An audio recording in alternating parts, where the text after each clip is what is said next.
Bonjour, bienvenue aux vidéos de démonstration de l'application d'événements virtuels Web Events App. Aujourd'hui, nous allons aborder comment créer un événement virtuel sur la plateforme. Pour ce faire, donc, on va sur la rubrique Salon. Ici, on va visionner l'ensemble des événements qui sont configurés sur notre compte et on peut venir rajouter un nouvel événement. Donc, ce nouvel événement, on peut lui donner un nom qui nous sied. On peut lui donner une date bien sûr de début et de fin, une description, rajouter le logo de l'événement dans un premier temps, ces fonctionnalités qu'on pourra voir par la suite, et puis on peut l'activer et l'enregistrer.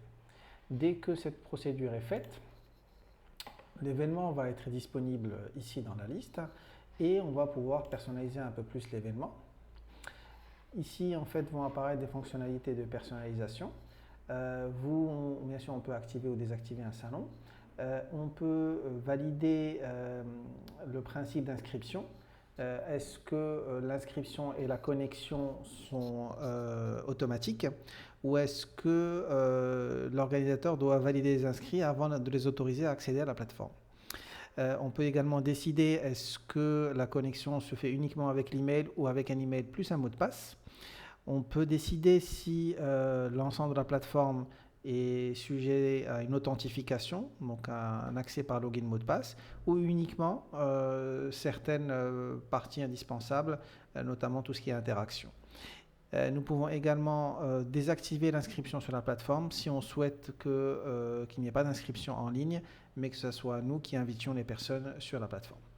On peut activer un mode de démonstration qui permet de geler un peu certaines restrictions, notamment pour faire des démos à des exposants. On peut, comme je disais, également personnaliser le titre du formulaire d'inscription si on le souhaite. À partir de là, on peut également rajouter des sponsors. Donc pour ce faire, on peut ici avoir plusieurs catégories. Pour créer une catégorie de sponsors, on va sur type de sponsor et on crée une catégorie. Et bien sûr, on peut rajouter des sponsors. On peut créer autant de sponsors qu'on le souhaite. Donc on va prendre un sponsor qui s'appelle par exemple Web Events. Alors, on va mettre une description de ce sponsor. On peut mettre un lien, un secteur d'activité, un email, un téléphone, un logo et on peut enregistrer ce sponsor-là. Et donc à ce moment-là, si on revient sur les salons, on va pouvoir affecter ce sponsor à cette catégorie et à ce salon-là. On peut rajouter de la publicité sur le site vitrine. Pour le moment, je ne vais pas le faire. Et on peut également rattacher un document à notre événement et on peut rattacher un design 3D d'accueil pour cet événement-là. Donc là, on a quelques deux modèles qui sont disponibles. On peut charger une image personnalisée. Si je prends ce modèle-là, il s'affiche ici. Je peux l'afficher chez moi ici et je peux venir rajouter des zones d'interaction.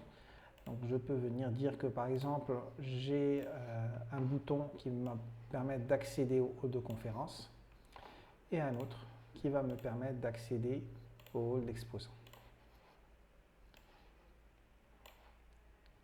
Je peux rajouter un autre bouton qui va permettre d'avoir un raccourci pour le chat. Et je peux également rajouter une zone qui emmène vers un site externe. Si je le souhaite, je peux mettre un lien. Je vais mettre juste un exemple.com. Et je peux mettre par exemple un lien ici. D'accord ? Donc ça, j'ai paramétré les principales fonctionnalités sur mon salon. Si je reviens donc sur la liste de salons,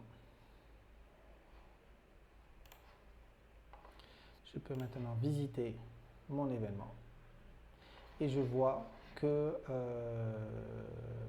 le site est en ligne avec tout ce que j'ai saisi comme élément. Donc voilà, j'ai pu dans un premier temps créer mon événement et on verra sur d'autres vidéos comment on peut personnaliser cette interface.